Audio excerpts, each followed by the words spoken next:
sa pagtataksil na isang Judas sa ating lipunang Pilipinas ngayon.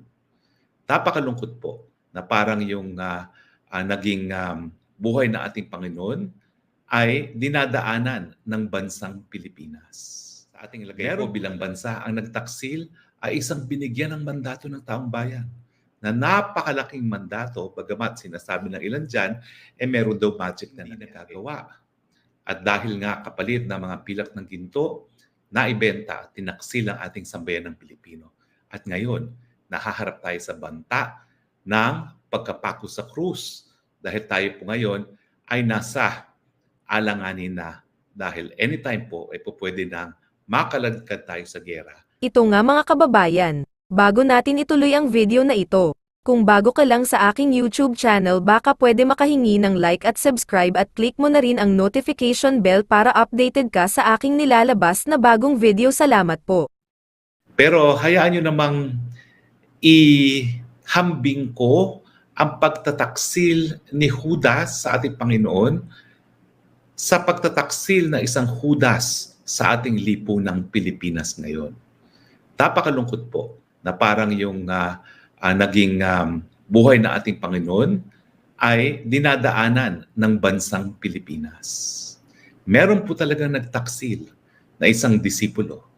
Well, sa ating lagay po bilang bansa, ang nagtaksil ay isang binigyan ng mandato ng taong bayan na napakalaking mandato, bagamat sinasabi ng ilan dyan, meron daw magic na nangyari.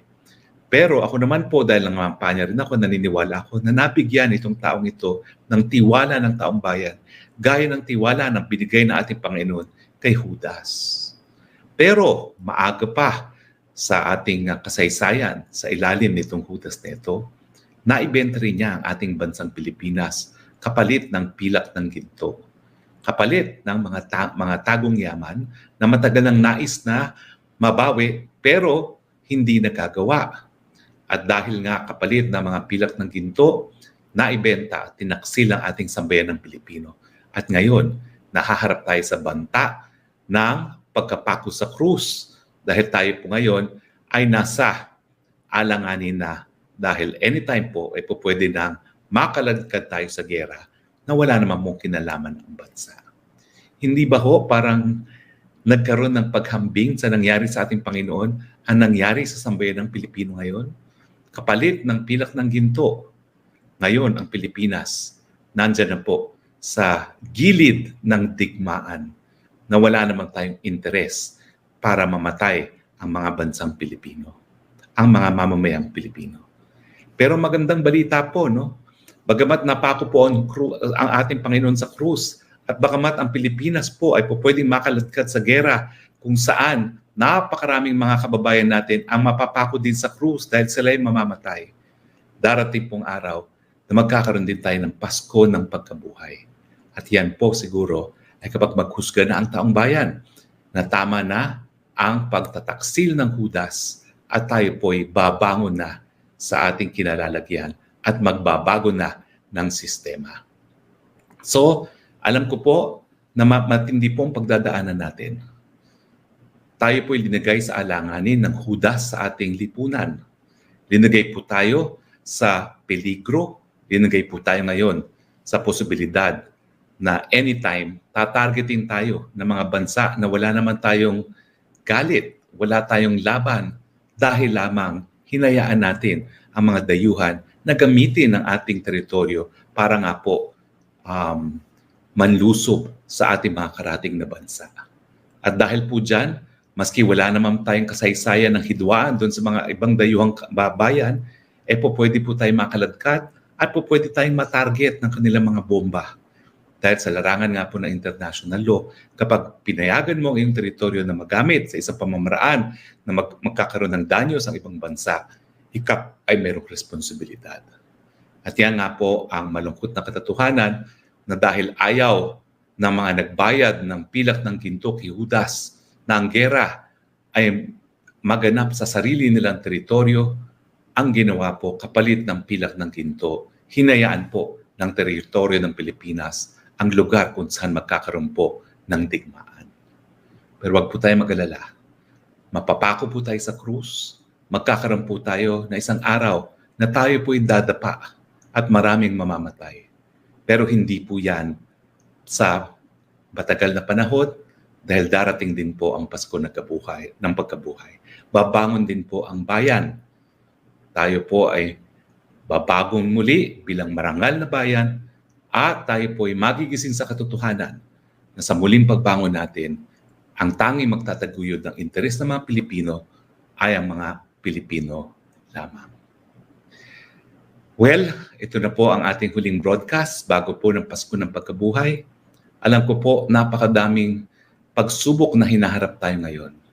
Sa totoo lang po, matagal nang nakapako sa krus ang sabayan ng Pilipino. Dahil po, napakahirap po ng buhay ngayon. Napakataas ng presyo ng bilihin. Kulang po ang trabaho at napakababa po ng sahod. Kaya nga po yung hirap na dinanas ng ating Panginoon, napakadami mga Pilipino pong dumadanas ng kaparehong hirap. Pero habang tayo po'y nananatili sa ating pananampalataya, darating din po ang Pasko ng Pagkabuhay. So sana po, habang kayo po'y nasa beach, habang kayo po'y nagsasama-sama sa inyong mga pamilya, huwag po nating kalimutan ang mensahe ng Semana Santa.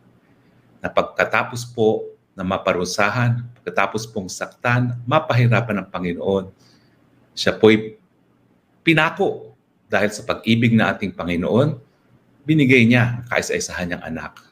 Pero kung tayo po ay tatanggap kay Kristo, darating din po ang araw na magaganap sa ating mga buhay ang Pasko ng Pagkabuhay at lahat po tayo magkakaroon ng buhay na walang hanggan.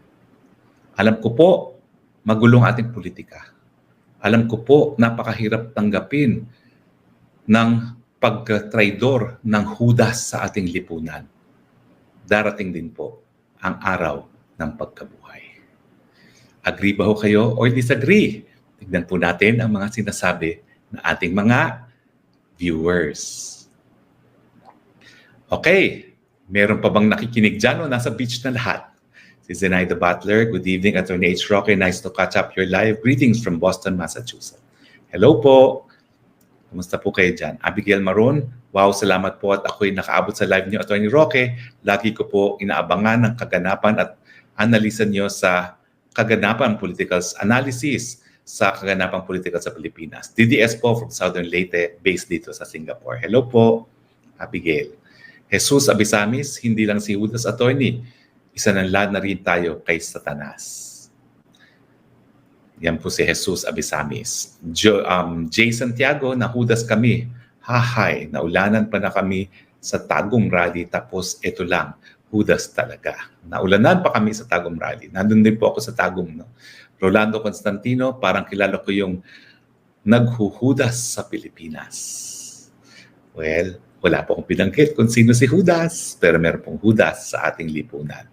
Arcilia Zenea, nakakalangkot talaga na ang Pangulo ng Bansa ay isang taksil, walang utang na loob sa mamamayang Pilipino na naglukluk sa kanya. Si Arcilia po yan. Okay? C'est la vie life. Yan, realidad. Pambayad tayo ng mga Pinoy dahil sa mga ginto nila, hindi po nila nakuha hanggang ngayon. Okay. Boyats Vero, Harry Roque, natatakot na po kami kasi baka maging battleground ng bansa natin katulad ng Ukraine at Palestine at baka maghahasa pa ang mga babae natin po. Eh, sigurado po yan. Yan po talaga ang epekto ng digmaan. Yan po ang magiging kalbaryo ng sambayan ng Pilipinas, resulta ng pagtataksil ni Judas sa ating lipunan.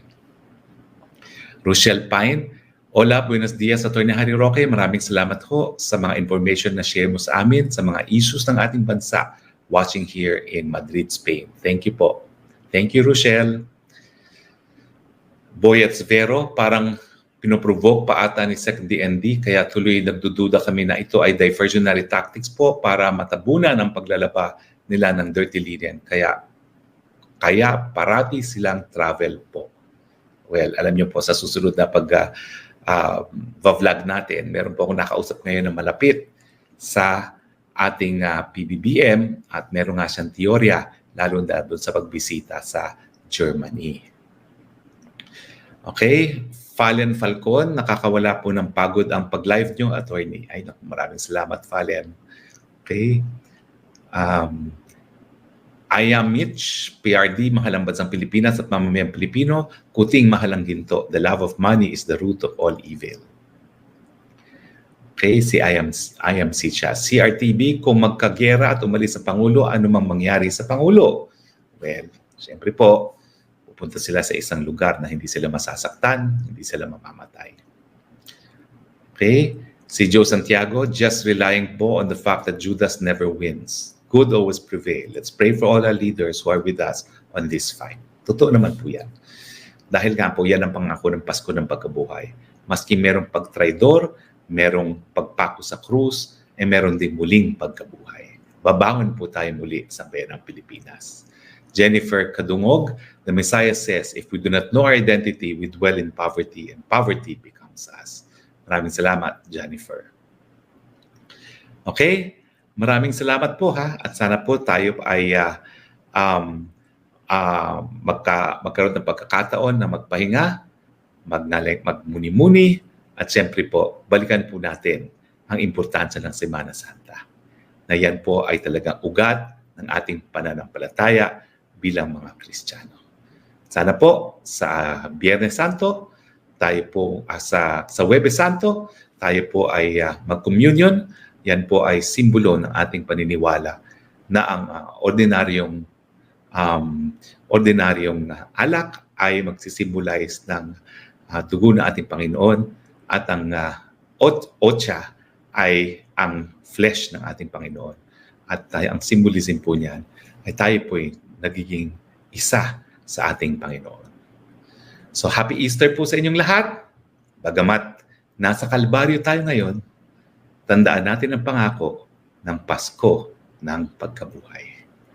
Ito po ang inyong spokesman Harry Roque nagsasabi, I love you Philippines. You're the only country that I love. You're the only country that I have.